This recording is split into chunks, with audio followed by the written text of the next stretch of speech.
Well, we expect everybody to contribute in some way or another. He is doing more extensive rehab work this week, and he, like everybody else, we're going to be involved in some type of competition at their position. He's done some good things, and we're going to keep that competition alive at the receiver position. I mean, Jalen Red's done a really good job. Obviously, Dylan Mitchell has had 2 explosive games, so his schoolers played good football for us. So that really kind of sums it up right there. I think for all our guys, they understand the competition is open, and we're going to keep trying to do the best by our guys to get the guys out there that can make plays.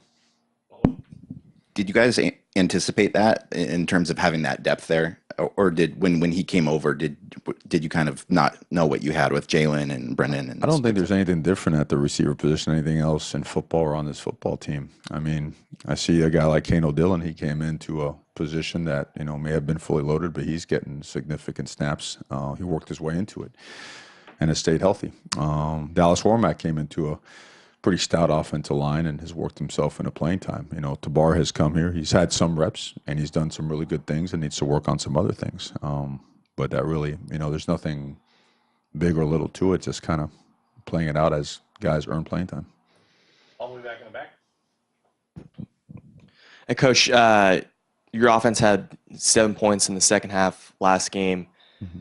Are you making it like a point of emphasis to kind of keep the foot on the gas pedal against a very good secondary coming up in next week and a half? That's going to be a point of emphasis regardless of who the opponent is. 7 points the second half is certainly not good enough. We had an opportunity. We're driving and we fumble on one. Our next drive, we get down in the red zone and, we have a pretty, I wouldn't say an easy conversion, but we have an opportunity to convert a third down and we drop one. We don't connect. Could be the pass, could be the drop. And we settle for a field goal and we miss it as well. So those two things kind of could have kept us right on track in terms of how we were scoring. Our numbers per game as so far this season. And then we got the ball at the 3-yard line, and we chewed about 7 minutes off the clock. And a lot of that's purposefully because felt our defense was gassed. But we had an opportunity to convert a third down there again and came up short. So we got to do a better job executing. We got to do a better job teaching it so it gets executed well. I don't address the other day I mentioned you don't make it a panic situation because it's drawn up well. It worked well in the first half, and the tweaks were designed to work well in the second half.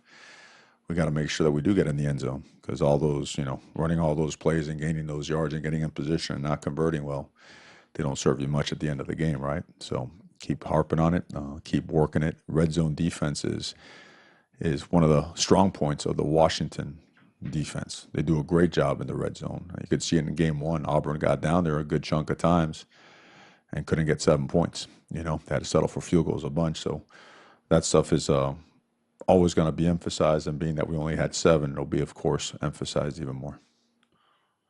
Right. How much has the emergence of Javon Holland kind of improved your secondary and what Jim can do on defense alongside with Ugo? I'll tell you, he's done. Javon has worked himself into being a really good football player. It's obvious he's instinctive. He has great ball skills. He's a willing tackler. He'll throw his body around in there, and he's improved us on the back end. Coach Levitt, Coach Hayward, who works specifically with the safeties, they've done a really good job preparing him, which allows you to do a couple more things up front because you know that you could play coverage with a little more flexibility. So it's important, to guys like that are, new guys that could step in and play, and the moment's not too big for him. Those guys are invaluable. He's kind of like what Panay is on the offensive side. Those two guys give your team the opportunity to get better through really personnel, talent acquisition. And but he is a student of the game. He's got some things he's got to work on, and he knows that. You could coach him hard, really hard. He was raised the right way, and he's been pushed hard. So his fit to the culture was pretty seamless. Middle, James, you still need? Mario, to the game, you mentioned needing to work on coverage teams in particular, and I understand that's usually a pretty small sample size, especially only 5 games in. I think you only allowed like 4 or 5 punt returns, but one long return starts to distort those numbers. Mm-hmm. What does one do exactly to address coverage teams other than emphasizing staying in lanes? What do you do in an off week to try and address that? Yeah, well, staying in lane starts so much with technique on your releases, understanding how you got to protect it first and then get downfield.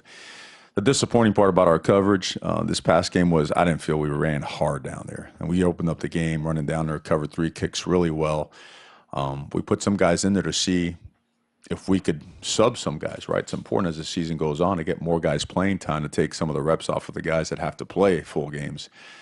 And wasn't very pleased at all. I thought the guys had not run down there with the DNA, the toughness, the sense of urgency, the discipline that we teach that with. So Sunday and today, not Sunday, I'm sorry, Tuesday and today's practice, there was a heavy emphasis on coverage teams, and we're looking at everybody. I mean, there are guys on this team that we feel it's time to make a full commitment to see if they can really do it. It's guys that kind of showed they could, might could, or maybe could, and they didn't. But it's time to give those guys another chance with this week. So, and we'll get another look at it again tomorrow to see if we could ramp up, because we have to ramp up the competition. We can't have good play in certain phases of the game and then all of a sudden our coverage teams take a break. That's not the DNA of the program. That's not what we want to do. It's not. So we got to grind at it, and we got to make it a huge point of emphasis. So every single coach was involved in coverage today, except for